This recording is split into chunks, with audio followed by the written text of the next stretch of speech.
Hey guys, it's Amber here again. Hope you guys are still doing well.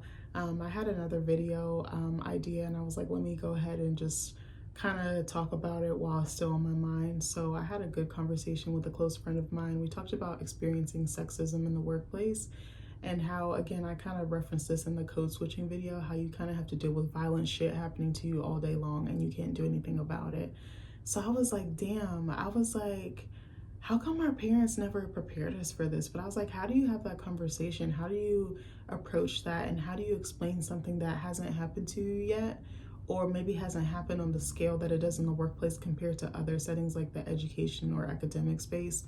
But how do you teach your daughter about that? How do you explain to your son about that and how to combat it? And I was just like, damn, like I feel like my parents failed me in that regard. Not that I'm trying to diss anybody, but I was like, damn, how come they didn't put me on a game? But it's like, how can you? They were probably focused on surviving as well, and I don't really blame them for that. But I just like kind of had that question. But we were talking about how you basically have to be silent because if you say something, either you're going to be retaliated against, there's going to be some like type of punishment, or nothing's going to be done. And it's like, what's worse, saying something and nothing being done, or saying something and you get in trouble for it? Because that's definitely happened to me. And it is such a jarring experience. But worse than that, we were talking about how you try to explain to like your partner or another male figure about this happening to you, and it almost feels like they don't believe you, like, or they don't believe that it's happening on the scale that you're explaining. And you wonder if you're, again, going crazy, or if what is it, like, maybe you're being too emotional, maybe you're being reactive or like hyper reactive or what have you. And or you just like feeding into something and you should just like let it roll off your back. But it's like, I can't let it roll off my back because I see it, I feel it. I don't have like visible, tangible proof, but it's happening. And it's like you're almost in the sunken place, or you have to like stay silent or go into like survival mode, like crawl into your shell like a crab. And we had like a really deep discussion about that. And I want to talk about one time that I really experienced it and I was like, damn, this is so effed up. That this was like one of my first real painful experiences with it that I can vividly remember. I feel like I've had some before this, but this one specifically stands out to me. So I was working at a company, I'm not going to say who or what, and it was already a bad environment or a toxic environment because there was bullying going on and it was from other women. And I just had to deal with it. And again, I bonded with another Black woman there, and me and her just kind of were each other's source of like support and strength.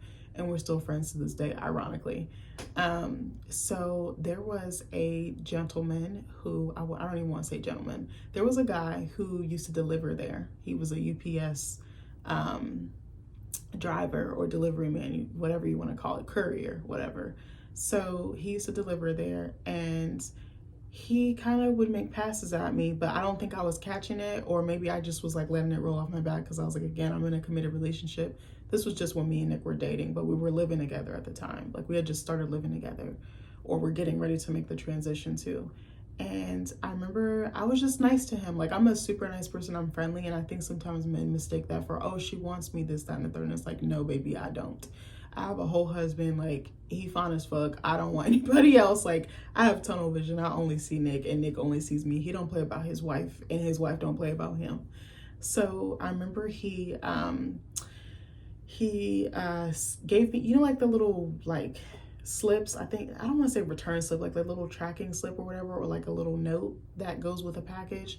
He gave me one of those and it had his number on it, and I was like, oh my God. I was like, I did not mean for, like, no, I was just being friendly, like, hey, how you doing? When you see someone every day, I speak to everyone the same, whether it's the janitor, whether it's the mailman, whether it's the CEO. Like, I try really hard to treat everybody equally as I can, because I don't want someone to feel left out. Just because you mount floors doesn't mean that you're any less or inferior. Like, you're just as important, and you deserve to be acknowledged. So I remember he did that, and I felt so awkward and I didn't know what to do. So I was like, okay, I'm gonna go to HR. And we had a guy in HR there. So I'm like, okay. So he's like, okay, I'll take care of it. I'll reach out to UPS, this, and the third. So I had told some of the other girls that I worked really closely with, and they were like, oh, he's done the same thing to me. He's harassed me, some of the other women in different departments. Come to find out, and also, let me go back. He also was doing that with my manager, making passes at her, asking for her number, asking her for dates. And this man was married with kids. And I was just like, bro, no. So I felt like I was being like a champion of women, like, I'm gonna like protect them. I'm gonna like put a stop to this. So fucking stupid and naive. This was probably like 3 or 4 years ago. Probably like a little bit more than that. Probably like 4 or 5 almost. Yeah, somewhere in there, like almost 4. So I'm like, okay. So I go take it to HR. He's like, oh, I'm gonna file a complaint, this, that, and the third. I'm gonna take care of it. He goes and puts a complaint in UPS. Come to find out, he had been doing this at other sites, had been getting in trouble for this, and no, nothing had been done. Or I think he kept getting rerouted to different routes. I can't remember the exact details. And I'm like, bitch, you gotta be fucking kidding me. So he was like, okay, we're gonna have him set all the packages outside. So I'm like, okay, cool, because they were trying to minimize their interactions, because he had to come inside. It was like a glass door, and then he had to like come to the receptionist desk, and sometimes he had to come past that to drop stuff off for our department or other departments. So I'm like, all right, cool. But then I kind of freaked out because I was like, sometimes when I go out to lunch, like I would eat lunch in my car or with my coworker in my car, he'd be out there or pulling up. So I was like, oh my God, I have to time this just right, because if I run into him, like the pit of my stomach is gonna drop like to my fucking feet. I'm like, okay. So then our HR sent out an email saying, hey, to everyone, it was a pretty small office. He was like, hey, we're just gonna need your help bringing packages in. People were complaining, this, that, and the third. So what I didn't know was that our fucking receptionist, she was a complete bitch, by the way, and you know who I'm talking about. I'm not gonna say your name because I'm gonna spare you, but she had been texting him and was kind of like flirty with him. They had some weird thing. They hadn't gone out, I don't think. I think it was just more of an attention thing, like ego thing. So I guess she had been texting him and he told her what happened, and she blabbed and told everybody that it was my fault that, you know, we had to get the packages and help and stuff like that. So then all of them started bullying me even fucking more. They were so catty and nasty to me, and I was just like, oh my God, like all I wanted was him to not flirt with me anymore. And I thought I was helping by protecting other women, but no, instead the other women are turning against me. And that's fucking misogyny for your ass. Because I was like, why is the woman always attacked? Why isn't the person who's doing it, which is the fucking man? Again, I do not hate men. I love men. I have some great men in my life, but he's fucking trash. You're fucking married and you're out here flirting. You're supposed to be delivering packages, not delivering you know what, or trying to deliver you know what. So anyway, I'm like, okay. So it just got worse and worse and worse, and I eventually just fucking walked out of that job, because between the fucking management culture, the bullying, it was just too much. I kind of, maybe I should do a story time about that, but I say that to say, after that experience, I never spoke up again. I just always took it to the chin. I always held it close to the vest, because I was like, or the chest, because I was like, I'm speaking up. I'm not trying to get anyone in trouble. I just want to be comfortable. I just want to make my money and not be flirted with, not be harassed, not be stalked, not be catcalled, not be made sexual jokes or advances towards. Like, I just want to work. Like, I just want to do the same thing that the men do without all the drama and all the side effects. And it's like it's so hard, because you want to say something, you want to speak up, but you just know it's going to blow back on you. And then it just made me so complicit. Like, it made me so silent. I feel like it stripped away my voice. It stripped away my like gutsiness and like my ability to stand up for myself. And I felt so bad, even more, that women turned against me, because I was just like, what did I do to y'all? Like, you guys said he was harassing you. I thought I was helping, but really I just made things worse for myself.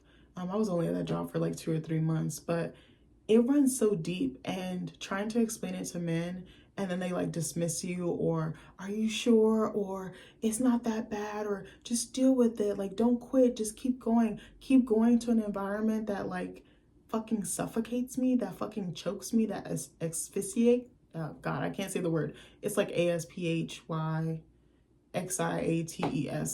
asphyxiate. God, I can't say that word for some reason. Don't judge me, but I just was so freaking hot. Like, it just feels like someone just like this, and you just can't breathe.